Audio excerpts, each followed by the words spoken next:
창세기 48장.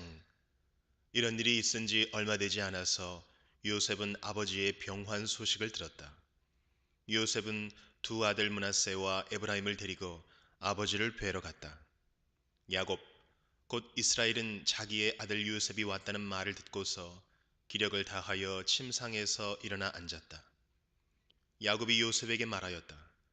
전능하신 하나님이 가나안 땅 루스에서 나에게 나타나셔서 거기에서 나에게 복을 허락하시면서 나에게 이르시기를 내가 너에게 수많은 자손을 주고 그 수가 불어나게 하겠다.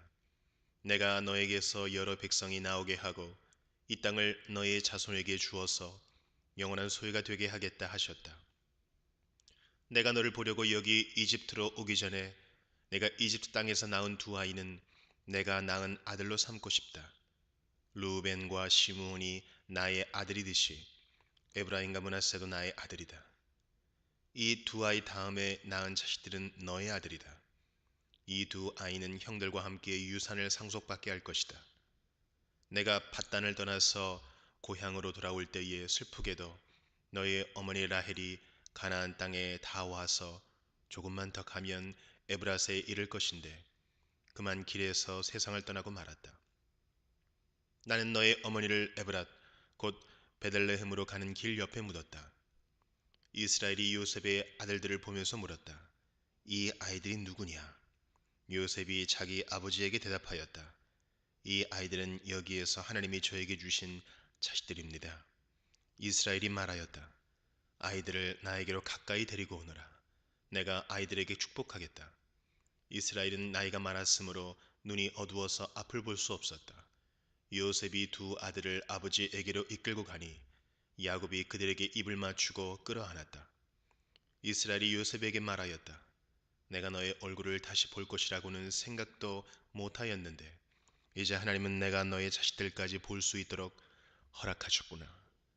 요셉은 이스라엘의 무릎 사이에서 두 아이들을 물러나게 하고 땅에 얼굴을 대고 엎드려서 절을 하였다. 그런 다음에 요셉은 두 아이를 데려다가 오른손으로 에브라임을 이끌어서 이스라엘의 왼쪽에 서게 하고 왼손으로 므낫세를 이끌어서 이스라엘의 오른쪽에 서게 하였다. 그런데 이스라엘은 에브라임이 작은 아들인데도 그의 오른손을 에브라임의 머리 위에 얹고 므낫세는 맏아들인데도 그의 왼손을 므낫세의 머리 위에 얹었다. 야곱이 그의 팔을 엇갈리게 내민 것이다. 야곱이 요셉을 축복하였다. 나의 할아버지 아브라함과 아버지 이삭을 보살펴 주신 하나님, 내가 태어난 날로부터 오늘에 이르기까지 나의 목자가 되어 주신 하나님, 온갖 어려움에서 나를 건져 주신 천사께서 이 아이들에게 복을 내려 주시기를 빕니다. 나의 이름과 할아버지의 이름 아브라함과 아버지의 이름 이삭이 이 아이들에게서 살아있게 하여 주시기를 빕니다. 이 아이들의 자손이 이 땅에서 크게 불어나게 하여 주시기를 빕니다. 요셉은 아버지가 오른손을 에브라임의 머리 위에 얹은 것을 보고서 못마땅하게 여겼다. 요셉은 아버지의 오른손을 에브라임의 머리에서 므낫세의 머리로 옮기려고 아버지의 오른손을 잡고 말하였다. 아닙니다, 아버지. 이 아이가 맏아들입니다. 아버지의 오른손을 큰아이의 머리에 얹으셔야 합니다. 그러나 그의 아버지는 거절하면서 대답하였다. 나도 안다. 내 아들아, 나도 안다. 므낫세가 한 결의를 이루고 크게 되겠지만 그 아우가 형보다 더 크게 되고 아우의 자손에게서 여러 결의가 갈라져 나올 것이다. 그날 야곱은 이렇게 그들을 축복하였다. 이스라엘 백성이 너희의 이름으로 축복할 것이니 하나님이 너를 에브라임과 같고 므낫세와 같게 하시기를 빈다고 할 것이다. 이렇게 야곱은 에브라임을 므낫세보다 앞세웠다. 이스라엘이 요셉에게 말하였다. 나는 곧 죽는다. 그러나 하나님이 너희와 함께 계시고 너희를 조상들의 땅으로 돌아가게 하실 것이다. 그리고 내 형제들 위에 군림할 너에게는 세겜을 더 준다. 세겜은 내가 칼과 활로 아무리 사람의 손에서 빼앗은 것이다.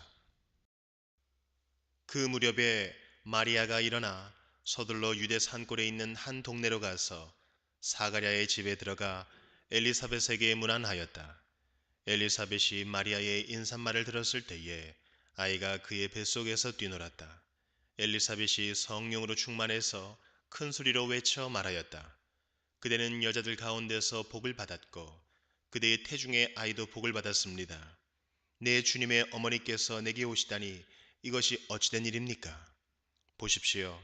그대의 인사말이 내 귀에 들어왔을 때에 내 태중의 아이가 기뻐서 뛰놀았습니다.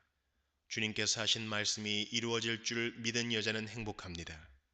그리하여 마리아가 말하였다. 내 영혼이 주님을 찬양하며 내 마음이 내 구주 하나님을 좋아함은 그가 이 여종의 비천함을 보살펴 주셨기 때문입니다. 이제부터는 모든 세대가 나를 행복하다 할 것입니다. 힘센 분이 나에게 큰 일을 하셨기 때문입니다. 그의 이름은 거룩하고 그의 자비하심은 그를 두려워하는 사람들에게 대대로 있을 것입니다. 그는 그 팔로 권능을 행하시고 마음이 교만한 사람들을 흩으셨으니 제 왕들을 왕좌에서 끌어내리시고 비천한 사람을 높이셨습니다. 줄인 사람들을 좋은 것으로 배부르게 하시고 부한 사람들을 빈손으로 떠나보내셨습니다. 그는 자비를 기억하셔서 자기의 종 이스라엘을 도우셨습니다. 우리 조상들에게 말씀하신 대로 그 자비는 아브라함과 그 자손에게 영원토록 있을 것입니다. 마리아는 엘리사벳과 함께 석 달쯤 있다가 자기 집으로 돌아갔다. 엘리사벳은 해산할 달이 차서 아들을 낳았다. 이웃 사람들과 친척들은 주님께서 큰 자비를 그에게 베푸셨다는 말을 듣고서 그와 함께 기뻐하였다. 아기가 태어난 지 8일째 되는 날에 그들은 아기에게 할례를 행하러 와서 그의 아버지의 이름을 따서 그를 사가랴라 하고자 하였다. 그러나 아기 어머니가 말하였다. 안 됩니다. 요한이라고 해야 합니다. 사람들이 말하였다. 당신의 친척 가운데는 아무도 이런 이름을 가진 사람이 없습니다. 그들은 그 아버지에게 아기의 이름을 무엇으로 하려는지 손짓으로 물어보았다. 그가 서판을 달라 하여 그의 이름은 요한이다 하고쓰니 모두들 이상히 여겼다. 그런데 그의 입이 곧 열리고 혀가 풀려서 말을 하며 하나님을 찬양하였다. 이웃 사람들은 모두 두려워하였다. 이 모든 이야기는 유대 온 산골에 두루 퍼졌다. 이 말을 들은 사람들은 모두 이 사실을 그들의 마음에 두고 이 아기가 대체 어떤 사람이 될 것인가 하고 말하였다. 주님의 보살피는 손길이 그 아기와 함께 하시는 것이 분명했기 때문이다. 요한의 아버지 사가랴가 성령으로 충만하여 이렇게 예언하였다. 주 이스라엘의 하나님은 찬양 받으실 분이시다. 그는 자기 백성을 돌보아 성량하시고 우리를 위하여 능력 있는 구원자를 자기의 종 다윗의 집에 일으키셨다. 예로부터 자기의 거룩한 예언자들의 입으로 주님께서 말씀하신 대로 우리를 원수들에게서 구원하시고 우리를 미워하는 모든 사람들의 손에서 건져내셨다. 주님께서 우리 조상에게 자비를 베푸시고 자기의 거룩한 언약을 기억하셨다. 이것은 주님께서 우리에게 주시려고 우리 조상 아브라함에게 하신 맹세이니 우리를 원수들의 손에서 건져주셔서 두려움이 없이 주님을 섬기게 하시고 우리가 평생 동안 주님 앞에서 거룩하고 의롭게 살아가게 하셨다. 아가야, 너는 더없이 높으신 분의 예언자라 불릴 것이니 주님보다 앞서가서 그의 길을 예비하고 죄 사함을 받아서 구원을 얻는 지식을 그의 백성에게 가르쳐 줄 것이다. 이것은 우리 하나님의 자비로운 심정에서 오는 것이다. 그는 해를 하늘 높이 뜨게 하셔서 어둠 속과 죽음의 그늘 아래에 앉아 있는 사람들에게 빛을 비추게 하시고 우리의 발을 평화의 길로 인도하실 것이다. 아기는 자라서 심령이 굳세어졌다. 그는 이스라엘 백성 앞에 나타나는 날까지 광야에서 살았다. 욥기 14장. 여인에게서 태어난 사람은 그 사는 날이 짧은 데다가 그 생애마저 괴로움으로만 가득 차 있습니다. 피었다가 곧 시드는 꽃과 같이 그림자같이 사라져서 멈추어 서지를 못합니다. 주님께서는 이렇게 미미한 것을 눈여겨 살피시겠다는 겁니까? 더욱이 저와 같은 것을 심판대로 데리고 가셔서 심판하시겠다는 겁니까? 그 누가 불결한 것에서 정결한 것이 나오게 할 수 있겠습니까? 아무도 그렇게 할 수 없습니다. 인생이 살아갈 날수는 미리 정해져 있고 그 달수도 주님께서는 다 헤아리고 계십니다. 주님께서는 사람이 더 이상 넘어갈 수 없는 한계를 정하셨습니다. 그러므로 사람에게서 눈을 돌리셔서 그가 숨을 좀 돌리게 하시고 자기가 살 남은 시간을 품꾼 만큼이라도 한번 마음껏 살게 해주십시오. 한 그루 나무에도 희망이 있습니다. 찍혀도 다시 움이 돋아나고 그 가지가 끊임없이 자라나고 비록 그 뿌리가 땅속에서 늙어서 그 구루터기가 흙에 묻혀 죽어도 물 기운만 들어가면 다시 싹이 나며 새로 심은 듯이 가지를 벗습니다. 그러나 아무리 힘센 사람이라도 한번 죽으면 사라지게 되어 있고 숨을 거두면 그가 어디에 있는지도 모르게 됩니다. 물이 말라버린 강처럼 바닥이 드러난 호수처럼 사람도 죽습니다. 죽었다 하면 다시 일어나지 못합니다. 하늘이 없어지면 없어질까 죽은 사람이 눈을 뜨지는 못합니다. 차라리 나를 수월에 감추어 두실 수는 없으십니까? 주님의 진노가 가실 때까지만이라도 나를 숨겨주시고 기한을 정해두셨다가 뒷날에 다시 기억해 주실 수는 없습니까? 아무리 대장부라 하더라도 죽으면 그만입니다. 그러므로 나는 더 좋은 때를 기다리겠습니다. 이 고난의 때가 지나가기까지 기다리겠습니다. 그때에 주님께서 나를 불러주시면 내가 대답하겠습니다. 주님께서도 손수 지으신 나를 보시고 기뻐하실 것입니다. 그러므로 지금은 주님께서 내 모든 걸음걸음을 세고 계시지만 그때에는 내 죄를 살피지 않으실 것입니다. 주님께서는 내 허물을 자루에 넣어 봉하시고 내 잘못을 덮어주실 것입니다. 산이 무너져 내리고 큰 바위조차 제자리에서 밀려나듯이 물이 바위를 굴려내고 폭우가 온 세상 먼지를 급류로 씻어내듯이 주님께서는 연약한 사람의 삶의 희망도 그렇게 끊으십니다. 주님께서 사람을 끝까지 억누르시면 창백하게 질린 얼굴로 주님 앞에서 쫓겨날 것입니다. 자손이 영광을 누려도 그는 알지 못하며 자손이 비천하게 되어도 그 소식 듣지 못합니다. 그는 다만 제 몸 아픈 것만을 느끼고 제 슬픔만을 알 뿐입니다. 고린도전서 2장. 형제자매 여러분, 내가 여러분에게로 가서 하나님의 비밀을 전할 때에 훌륭한 말이나 지혜로 하지 않았습니다. 나는 여러분 가운데서 예수 그리스도 곧 십자가에 달리신 그분밖에는 아무것도 알지 않기로 작정하였습니다. 내가 여러분과 함께 있을 때에 나는 약하였으며 두려워하였으며 무척 떨었습니다. 나의 말과 나의 설교는 지혜에서 나온 그럴듯한 말로 한 것이 아니라 성령의 능력이 나타낸 증거로 한 것입니다.